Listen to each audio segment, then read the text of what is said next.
Tina Gray was the carefree girl every group needs. Sweet, bright, and hiding nights filled with terror. For weeks, she'd dreamed of a scarred man with knives for fingers.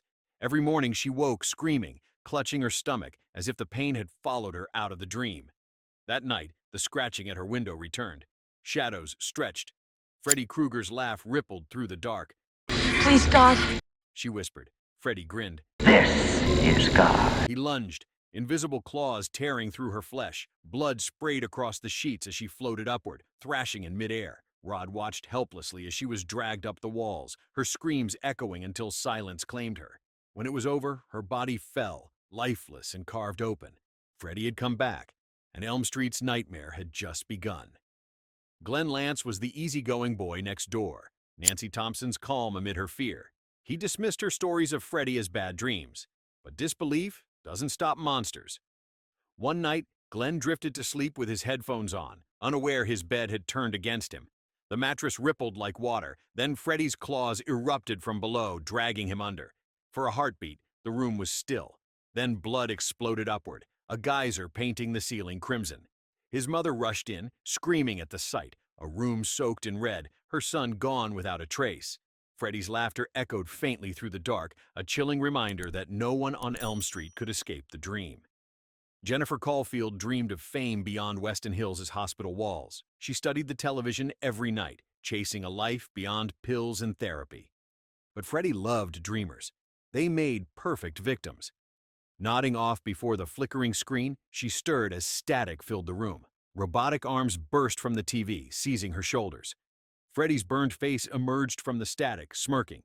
This is it, Jennifer, the big breaking TV. His claws slammed her head into the screen. Sparks flew, glass shattered, and her body hung lifeless, face buried in the broken monitor. When the nurses found her, the TV still hissed with static. Freddy's faint laugh whispered through the air. The prime time, bitch. Philip Anderson, the quiet artist of Weston Hills, found peace only in sculpting clay figures. They kept his mind busy, away from the nightmares. But that night, his art betrayed him. As he shaped a new face, it twisted into Freddy Krueger's burned grin. Freddy rose from the clay, slicing open Philip's arms and legs. From each wound, glowing tendons stretched out, living strings. Freddy tugged them, jerking Philip's limp body like a marionette. In the real world, Philip sleepwalked through the halls, his eyes glazed, steps guided by invisible hands. The others watched in horror as he climbed the rooftop edge, body swaying like a puppet. Freddy's laughter echoed above as he sliced the final strings. Philip plunged, his body smashing into the courtyard below. Freddy's shadow vanished into the storm clouds, leaving only the faint whisper of a laugh and the sound of shattering clay. Debbie Stevens was all muscle and attitude, the kind of girl who thought nightmares were for the weak. But Freddy doesn't care how tough you are. He finds the cracks and splits them wide. Late one night, while working out in her garage, the air turned cold. The lights flickered. Freddy's shadow appeared behind her, fedora tilted, grin wide. Feeling the burn, he sneered, pressing down on the barbell. Her bones cracked, wrists splitting open. She screamed as her skin tore, revealing twitching insect limbs beneath. Her arms bent backward, body warping until she was trapped inside a roach's shell. Crawling in panic, she slammed into a sticky glue wall. Giant Roach Motel. Freddy peered down, grinning cruelly. You can check in, but you can't check out. With a crushing squeeze, he smashed the trap, splattering her remains. Her scream faded with the crunch, and Freddy laughed, low and satisfied. Mark Davis was a shy dreamer who lived in ink and panels. Comic books were his refuge, worlds where good always conquered evil. He idolized the Dream Warriors, believing heroes could beat any monster. But in Freddy's world, the rules were rewritten. As Mark drifted into sleep, his room melted into a living comic, bright panels and jagged sound effects flashing around him. He smiled for a moment, feeling power surge through him as he transformed into his alter ego, the Phantom Prowler. Then Freddy appeared in black and white, drawn like a hulking sketch. "Time for a new issue," he cackled. Mark fired cartoon blasts, but Freddy absorbed them, morphing into Super Freddy, muscle-bound, invincible. He grabbed Mark by the throat and slammed him through a wall of ink. "Ink's running out, kid." With one slice, Freddy shredded him into red-streaked panels. The comic book folded shut. Its final page soaked in blood, Carlos Rodriguez had survived real nightmares, abuse, neglect, a life of noise and pain. Silence was his peace, until Freddy found him. In his dream, Freddy dangled Carlos's hearing aid from his claws, teasing. "Looking for this, kid?" He jammed it back into Carlos's ear. The device fused with his flesh, amplifying every sound to agony. Freddy scraped his claws along a chalkboard, the screech drilling through Carlos's skull. He begged for it to stop. Then Freddy dropped a pin. The tiny metallic ping detonated inside his head, exploding in a red mist. Freddy chuckled softly, brushing blood from his glove. Now that's what I call mind-blowing. Spencer Lewis lived through a controller. Games were his escape from a world that didn't play fair. But Freddy Krueger doesn't believe in extra lives. When Spencer drifted off on the couch, his dream flickered into a neon nightmare. He found himself trapped inside an arcade, surrounded by pixel walls and flashing play or die signs. Freddy appeared on the giant screen, laughing. Then Spencer's abusive father materialized beside him, holding a monstrous power glove. "Let's see how you handle level Freddy," he jeered. Spencer jumped, crashed, and stumbled through twisted levels as Freddy mashed buttons from above. Each slam made Spencer's real body jerk violently in the waking world. Inside the dream, Freddy sneered, "Now I'm playing with power." The final combo triggered. Spencer's digital body exploded into pixels, and his real one went limp on the couch. Freddy tossed his controller aside, smirking. "Great graphics. Lousy player." Blake's best friend Trey was dead, butchered by something the cops couldn't explain. Angry and exhausted, Blake sat on his porch, vowing revenge. But Freddy already had plans. In his dream, Blake's father wandered through fog, calling for him. Freddy appeared, slicing through the mist. "Your boy's got guts. Let's see if you do." The father awoke in panic, grabbed a knife, and rushed outside, still trapped between dream and reality. Seeing Blake's shadow, he lashed out, slitting his own son's throat. Blood poured as Blake collapsed. Freddy's laughter echoed faintly from the dream world. He didn't need claws this time, only fear. Trey was cocky and cruel, the guy who thought nothing could touch him. But that night, as he lay beside his girlfriend after the party, the room fell silent. The bed creaked. A massive shadow loomed. Before Trey could move, Jason Voorhees' hand clamped over his mouth, and the machete plunged through his spine, pinning him to the mattress. He convulsed, choking on blood. Then, with monstrous strength, Jason grabbed both ends of the bed and folded it in half, snapping Trey's body like a book. The sickening crunch of bone filled the room. As the blood pooled, Freddy's faint laugh echoed somewhere in the dark. The game between monsters had begun. Kia Watterson had a tongue sharper than Freddy's claws. When she faced him in the final battle, she refused to back down, mocking his burned face. Freddy smirked, pretending to enjoy it, until her insults gave Jason enough time to appear behind her. The woods shook as Jason charged, machete raised. Kia turned too late. The blade sliced through her, pinning her to a tree. Blood splattered across Freddy's sweater. He wiped it from his cheek, sneering. The forest fell silent except for Freddy's chuckle as Jason trudged away, leaving Freddy grinning in the crimson-streaked moonlight. Jesse Walsh wasn't just haunted, he was becoming the haunt.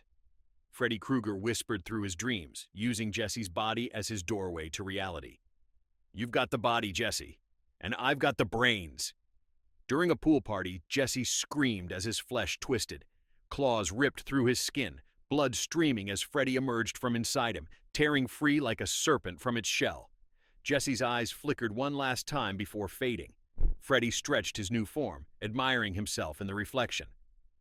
"You are all my children now." Jesse was gone, replaced by the monster he'd feared most. Coach Schneider was the school's iron fist, strict, merciless, and feared by everyone. But that night, when he stayed late at the gym, his authority meant nothing in Freddy's domain. The air grew humid, lockers slammed shut by themselves, basketballs rolled across the empty floor. Then the jump ropes slithered from the benches like snakes, wrapping around his wrists. Schneider shouted, but no one could hear. Dragged into the steamy shower room, he struggled as the ropes tightened, suspending him against the wall. The water turned scalding, fog filling the air. Freddy's laughter echoed through the mist, low, taunting. A clawed hand slashed through the vapor, leaving crimson streaks across Schneider's bare back. Each cut was deeper, more vicious. The ropes jerked tighter until his body trembled in agony. Freddy leaned close, his burned face inches away. No more detention, he whispered. One final slice across the chest ended it. The water kept running, washing his blood down the drain. When the light stopped flickering, the room was empty, except for the faint smell of burnt steam and fear. Kristen Parker, last of the Dream Warriors, had beaten Freddy once, but he wanted her soul for good. In her dream, her bedroom warped into a burning furnace room. The wallpaper melted, air thick with heat. Freddy's shadow crawled along the walls, claws sparking. "Time for lights out, princess," he hissed. Kristen fought back, hurling bursts of fire from her hands, screaming for control. But Freddy caught her by the wrist, dragging her toward the roaring furnace that once powered his kills. "Home, sweet home," he chuckled. She thrashed as he threw her inside, slamming the iron door. Flames engulfed her body, her screams echoing into the dark. When the fire died, only ashes remained. Freddy peered into the furnace, grinning. "Sweet dreams, sweetheart." Another Dream Warrior burned to dust, and Freddy fed on her soul's final spark. Dan Jordan thought he'd escaped the nightmare, awake, alive, and racing down an empty highway. But Freddy doesn't play by reality's rules. The engine began to laugh, deep and cruel. The handlebars melted into his hands, searing flesh to steel. He screamed as metal cables snaked up his arms, fusing into his veins. Freddy's reflection grinned back from his visor. "Buckle up. Dan, time to ride." The bike's speedometer shattered as the machine fused with its rider. His skin split, ribs turning into chrome pipes, blood replaced by oil. Freddy stood in the road ahead, cheering like a twisted mechanic. "Open throttle," he howled. Dan's scream became the roar of the engine as he exploded in a fiery blast, fragments of flesh and metal raining across the asphalt. All that remained was smoke, and Freddy's laughter humming through the rumbling of the dying engine. Greta Gibson was picture perfect, elegant, polite, a model of control. But inside, she was suffocating under her mother's rules. In her dream, that pressure became a grotesque dinner party. The guests sat frozen, porcelain smiles locked in place as Freddy Krueger appeared in a filthy chef's hat, holding a silver platter. "Dinner is served," he growled. He began force-feeding Greta. First fine cuisine, then hunks of raw meat, then something worse. "Eat up, dollface. Gotta keep that figure." Freddy jeered, jamming handfuls of food into her mouth. She gagged and fought, tears streaming down her cheeks. Her face swelled grotesquely, her skin stretching until her eyes bulged. Freddy shoved one final bite down her throat and slammed her head onto the table. "Don't play with your food," he barked. In the waking world, Greta choked silently, her friends unable to wake her. Inside the dream, the guests clapped politely as Freddy bowed. Her lifeless body slumped over the table, face frozen in terror. Freddy licked his fingers and grinned. "Tastes like Mommy's approval." Nancy Thompson, the girl who once beat Freddy Krueger, returned wiser and braver. But Freddy never forgets. After trapping him in his own nightmare, she thought it was over. Then her father appeared, arms open. Relief turned to horror as his face melted into Freddy's. "Miss me?" His glove plunged into her chest. Nancy gasped, blood blooming across her gown. With her last strength, she drove Freddy's own glove into his heart. Flames erupted as both fell, locked together. Freddy screamed, burning into ash. Nancy's body stilled, her eyes peaceful at last.